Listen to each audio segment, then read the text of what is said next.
como orar da maneira correta, como orar da maneira que Jesus nos ensinou. Neste vídeo, neste bate-papo, nós vamos estar falando sobre oração, como orar da maneira correta, como conversar com o Senhor Jesus e parar de ter aquele sentimento, será que eu estou orando da maneira correta? E assista esse vídeo até o final, que vai ter uma dica que vai mudar tudo. E não esqueça de deixar o seu comentário falando se é desse jeito que você ora ou não, ou se tem algo que você precisa acrescentar para falar para os nossos irmãos. Eu queria quebrar um paradigma, um preconceito que tem dentro dos nossos corações, que foi imposto a nós, que a oração, ela precisa ser uma oração decorada, precisa ser uma oração perfeita, maravilhosa, magnífica, e você fala bonito. A verdade é que a oração é uma conversa, onde o Espírito Santo intercede por nós. Então, a intenção da conversa é você abrir o jogo como se você estivesse falando com o seu amigo. Com base em Mateus 6, do versículo 9 a 13, que é a oração do Pai Nosso, o Senhor Jesus, ele nos deu uma ordem em que nós devemos orar. Portanto, vós orareis assim: Pai nosso, que estás nos céus, santificado seja o teu nome. Venha o teu reino, seja feita a tua vontade, assim na terra como no céu. O pão nosso de cada dia nos dá hoje. E perdoa-nos as nossas dívidas, assim como nós perdoamos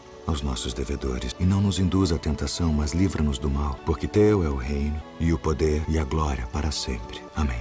Então eu vou estar dividindo em passos para vocês, assim como o Senhor Jesus, ele fez, tá? Então nós vamos estar seguindo essa ordem toda vez que nós formos orar. Se você quiser marcar num papel para que você faça isso toda vez que você for orar, eu tenho certeza que a sua comunhão com o Espírito Santo, a sua comunhão com Deus vai aumentar demais. O primeiro passo é reconhecer quem Deus é. Isso está expresso quando diz Pai Nosso que estás no céu, ou seja, você reconhece quem o Senhor é e que Ele está acima de nós, que Ele está lá no céu. O segundo passo, o segundo tópico é adorar ao Senhor, que naquela parte diz, santificado seja o teu nome. Isso quer dizer que nós te damos glórias, nós te glorificamos, Senhor Jesus, e que, através da minha vida, o Senhor seja glorificado. O terceiro passo, buscando a vontade dEle. Venha o teu reino, que seja feita a sua vontade, assim na terra como é no céu. Você está dizendo, Senhor Jesus, eu tenho planos, eu tenho sonhos, mas eu te peço que a sua vontade aconteça sobre a minha vontade, que os seus planos aconteçam sobre os meus planos, porque eu sei que o seu plano é bom, ele é perfeito e ele é agradável. É você entregar a sua vida para o Senhor em todas as áreas da sua vida, seja na sua família, seja no seu emprego, seja na sua finança, seja na sua vida pessoal, em todas as áreas da sua vida, você despir, você largar a mão da sua vontade para viver a vontade do Senhor. E se você já está gostando desse conteúdo, não esqueça de deixar seu like. É muito importante para você, é fácil, não paga nada, mas para gente que produz conteúdo e faz com que o YouTube entenda que esse conteúdo é bom e recomende para mais pessoas. E não são apenas números, são almas, então vamos atingir a maior quantidade de almas possíveis. Eu preciso da sua ajuda. Já deixa o like aqui. O quarto ponto, o pão nosso de cada dia nos dai hoje. Nós olhamos a palavra de Deus e vimos isso manifestado claramente quando o Senhor Jesus ele dava o maná do dia e quando as pessoas elas guardavam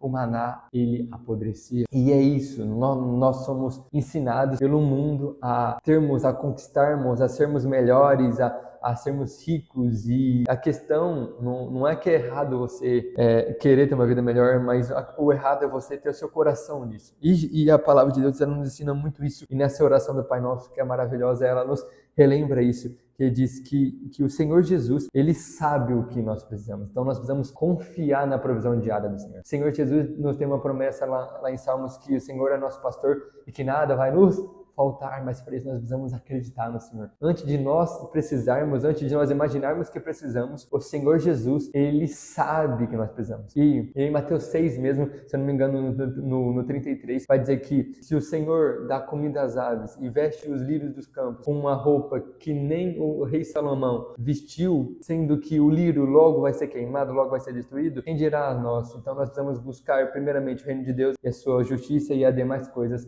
vos serão acrescentadas. Então nosso coração tem que estar nisso. Nosso coração tem que estar em acreditar que o Senhor Jesus, ele conhece o que nós precisamos. O Senhor Jesus, ele sabe aquilo que nós necessitamos. Então nós precisamos confiar nele. Então aqui também nos ensina que a maioria das vezes que nós oramos para pedir, insistir. Nós somos uma criança birrenta que eu quero. Aqui nos ensina que não é errado pedir, mas que nós devemos acreditar na provisão do Senhor. Falando assim, Senhor, o Senhor já me deu aquilo que eu necessito. O Senhor já me deu e obrigado por isso. Isso é um exercício que nós precisamos fazer. Isso é um exercício de fé que nós precisamos ter. É viver um dia de cada vez, confiando na provisão divina. Quinto passo é pedindo perdão e perdoando. Agora dói, hein? Perdoe as nossas dívidas, assim como nós perdoamos aos nossos devedores. Na oração, nosso coração precisa estar em arrependimento sincero. Senhor, eu sou pecador. Senhor Jesus, eu necessito da sua graça, da sua misericórdia. Tenho que ter um coração de arrependimento genuíno para que possamos ser perdoados. Porém, para sermos perdoados, nós precisamos perdoar. E nós só vamos conseguir perdoar se a natureza de Cristo estiver em nós. Então, esse é o momento. Se você tem dificuldade de perdoar alguém, tá na hora de você pedir para que o Espírito Santo ele te ajude a perdoar. Nós temos a tendência de achar que aquela pessoa não merece nosso perdão. Mas, pensa comigo, se nós pecamos todos os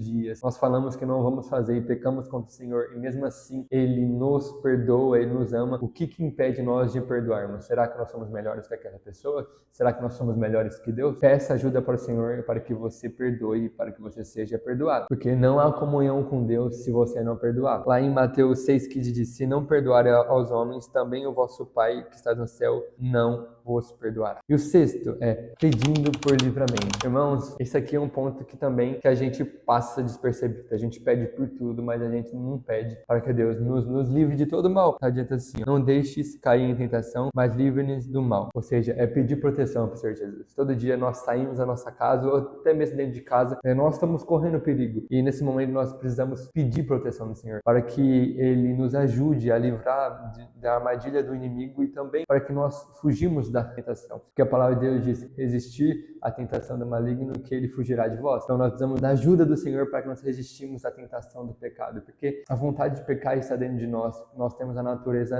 adâmica dentro de nós, nós temos a natureza de Adão dentro de nós. Nós precisamos da ajuda do Espírito Santo para que ele nos ajude a vencer esse pecado. E nós devemos encerrar adorando ao Senhor Jesus. Nós devemos encerrar adorando e glorificando para todos sempre. Pois teu é o reino, o poder e a glória para sempre. Amém. É encerrar com adoração e confiando que o Senhor é bom, confiando que o Senhor está com a gente, confiando que o Senhor nos guarde e que Ele ouviu a nossa oração. É reconhecer que tudo provém do Senhor, tudo é dele, por Ele e para Ele são todas as coisas. Tudo provém de Deus, é confiando nisso. Nós devemos orar todo dia. Eu não sei se vocês perceberam, mas o primeiro passo a gente já começa reconhecendo e adorando, e a gente termina adorando. A oração nada mais é do que você glorificar o Senhor Jesus, abrindo seu coração, contando as suas falhas, a sua necessidade, mas ao tempo todo glorificando ao Senhor e acreditando que Ele conhece aquilo que nós precisamos, aquilo que nós necessitamos e pedindo para que a vontade do Senhor se cumpra em nossa vida. Mas eu disse no começo do vídeo que quem ficasse até o final iria receber algo que ia mudar o jogo, que ia mudar. Eu vou entregar isso para você que ficou aqui até agora. Mas aí, você já comentou se você orava desse jeito? A questão é que não existe maneira correta ou maneira errada de orar. A questão é que Jesus ele nos ensinou a orar de uma forma em que tivesse sentido a nossa oração, porque nós somos seres que não sabemos orar. É por isso que o Espírito Santo intercede por nós com gemidos inexprimíveis e que nós não recebemos as coisas porque nós pedimos mal. Então, por isso que Jesus ele nos deu esse modelo para que nós seguimos e conseguíssemos orar da maneira correta. Porém, qualquer dica que vai mudar todo o jogo. A oração, ela precisa ser feita no secreto. Se nós começarmos a ler Mateus 6, a partir do verso 5, você vai entender que Jesus ele compara a oração dos hipócritas e a oração dos crentes. Ele diz que os hipócritas eles oram para que as pessoas o notem, para que as pessoas o vejam. E essas pessoas que oram para mostrar para as pessoas que elas sabem orar, que elas têm comunhão com Jesus, elas já têm essa recompensa aqui, porque ela quer que as pessoas vejam. Mas os cristãos que fecham a porta e buscam no secreto, esse será recompensado, como está escrito em Mateus 6,6. Qual tipo de cristão você quer ser? Você quer ser aquele cristão que ora bonito para que todo mundo perceba que você ora? Aí vai ter a tua recompensa. Mas aquele que fecha a porta do seu quarto e busca no secreto. E assim vem a recompensa vindo do Senhor. Qual tipo de cristão você quer ser? E é aí que muda o jogo, é aí que muda tudo. O porquê você quer aprender a orar, para mostrar para as pessoas ou para ter um relacionamento com Jesus. Tá aí a questão. Agora, se você quiser ir para um nível ainda maior, meu irmão, você tem que ser aquele cristão que fala menos e que ouve mais. Que você tem a ousadia e o nível de relacionamento de falar assim: Senhor Jesus, hoje eu só quero ouvir a sua voz. Eu quero me agradar do Senhor, eu não quero pedir nada, eu só quero glorificar a Ti. Aí, meu irmão, você vai ver o que é um devocional, o que é um tempo a sós com Deus, pleno e magnífico, poder de transformar tudo e encontrar o verdadeiro sentido da vida. Ah, mas mas eu não tenho vontade de orar. Ah, mas eu não sinto vontade de orar. Isso já é um papo para outro vídeo. Inclusive, se você quiser assistir esse vídeo, já se inscreva e ative a notificação para você não perder esse conteúdo que eu tenho certeza que vai transformar a sua vida, meu irmão. E é isso, eu espero que você tenha gostado. E não esqueça que difícil não é mudar, difícil é manter a mudança. E não são apenas números, são almas. Então compartilhe a maior quantidade de almas possíveis e fui! Deus nunca falha.